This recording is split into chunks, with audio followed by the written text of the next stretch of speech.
Hay momentos en el fútbol que van mucho más allá de lo que pasa en la cancha. Momentos en los que el balón deja de ser solo un balón y se convierte en símbolo, en identidad, en conflicto, en historia. Porque aunque a veces intentemos separarlos, el fútbol y la política han estado conectados desde hace mucho más de lo que creemos. Y no hablamos solo de dirigentes o decisiones institucionales. Hablamos de partidos que representaban algo más, de estadios convertidos en escenarios de tensión, de jugadores que, sin quererlo, terminaron siendo parte de algo mucho más grande. Hoy vamos a recorrer algunas de esas historias, donde el fútbol dejó de ser solo fútbol y se volvió político, porque hay partidos que se juegan por 3 puntos y otros que se juegan por mucho más.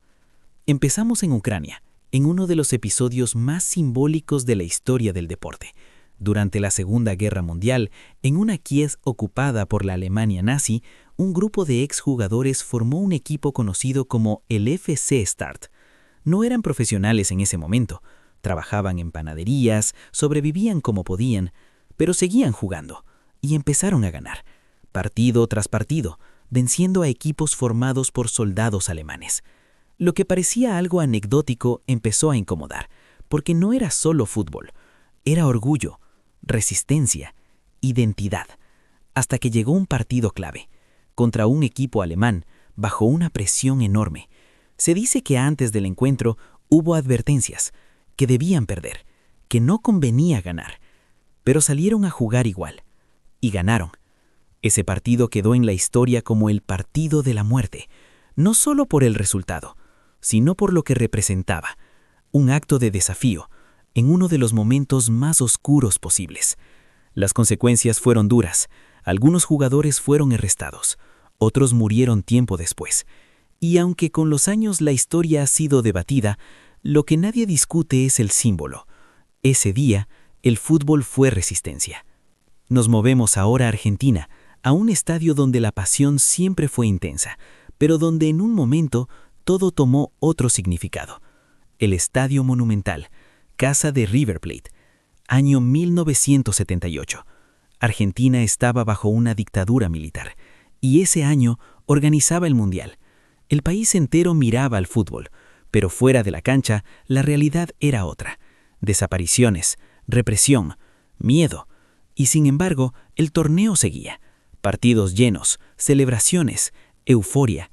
En ese contexto, el Monumental se convirtió en el epicentro. Partidos decisivos, ambiente cargado, una selección que avanzaba y un gobierno que utilizaba el fútbol como herramienta de imagen. Cada victoria era más que una victoria. Era propaganda, era distracción, era una narrativa construida alrededor del éxito deportivo. Pero al mismo tiempo, muy cerca del estadio funcionaban centros clandestinos de detención. Una realidad completamente opuesta conviviendo en el mismo espacio. El contraste era brutal. Dentro, alegría. Fuera, silencio.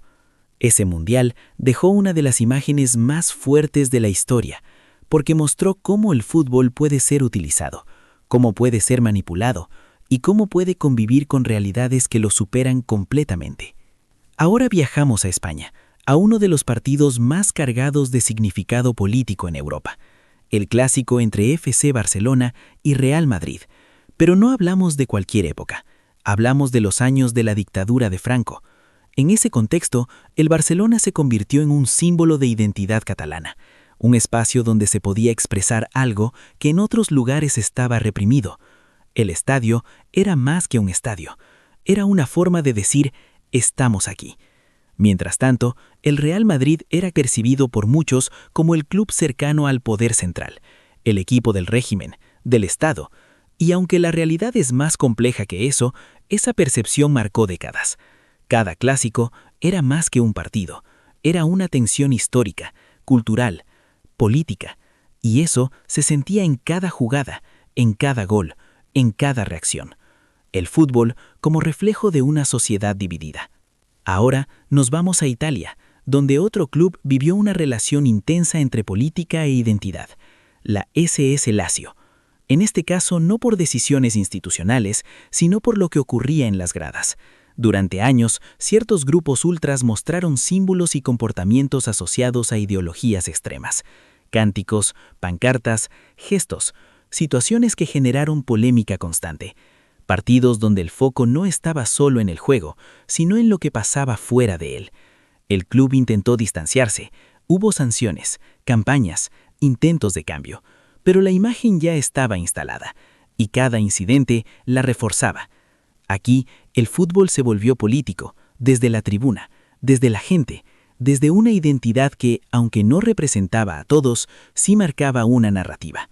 Nos movemos ahora a Alemania, a un país donde el pasado pesa y donde el fútbol no ha sido ajeno a eso. El FC St. Pauli es un caso completamente distinto, porque aquí la política no fue una sombra, fue una elección. Un club que abrazó abiertamente una identidad antifascista, inclusiva, alternativa. En los años 80, mientras otros clubes se mantenían al margen, St. Pauli construyó una cultura propia. Hinchas con banderas políticas, mensajes sociales, una identidad clara. El estadio se convirtió en un espacio de expresión, y eso atrajo a una comunidad específica. No necesariamente los más exitosos en lo deportivo, sí tal vez uno de los más reconocibles en lo cultural. Aquí el fútbol no evitó la política, la integró, la hizo parte de su esencia, y eso cambió completamente su lugar en el mundo del fútbol. Ahora volvemos a los Balcanes, a uno de los momentos más tensos que se han vivido en un estadio, el partido entre Red Star Belgrade y Dinamo Zagreb en 1990. Un partido que nunca debió ser solo un partido, y que terminó siendo el reflejo de algo mucho más grande. Yugoslavia estaba al borde de la ruptura, tensiones étnicas, políticas, sociales, y ese día todo explotó. Antes de que el partido comenzara, ya había violencia, en las gradas, en el campo, en todos lados. Hinchas enfrentándose, policía interviniendo, caos total. Y en medio de todo, una imagen quedó para la historia. El capitán de Dinamo Zagreb enfrentándose a la policía, defendiendo a un hincha. Ese momento se convirtió en símbolo, porque ese partido no fue fútbol, fue el inicio visible de un conflicto que estaba por estallar. Y finalmente cerramos con una historia más reciente, pero igual de poderosa. El caso de Beşiktaş JK, en Turquía. Durante las protestas de Gezi Park en 2013, el fútbol tomó un rol inesperado. Hinchas organizados participando activamente en manifestaciones. El estadio como punto de encuentro. El club como identidad colectiva. En un contexto de tensión política, el fútbol volvió a ser vehículo de expresión. Canciones, símbolos, resistencia, no desde los jugadores, ni desde los dirigentes, sino desde la gente. Y eso demuestra algo muy claro. El fútbol no siempre elige ser político, pero muchas veces termina siéndolo, porque está conectado con la sociedad, con lo que pasa fuera del campo, con lo que sienten las personas. Y cuando todo eso se junta, el resultado va mucho más allá del juego. Al final, estas historias nos recuerdan algo importante. El fútbol no vive en una burbuja, es parte del mundo, y como tal, refleja sus conflictos, sus tensiones más intensas. A veces une, a veces divide, pero siempre dice algo. Ahora dime tú, ¿cuál de estas historias te impactó más? ¿Conoces alguna otra donde el fútbol se haya vuelto político? Te leo en los comentarios. Y si te gustan este tipo de historias, esto recién empieza.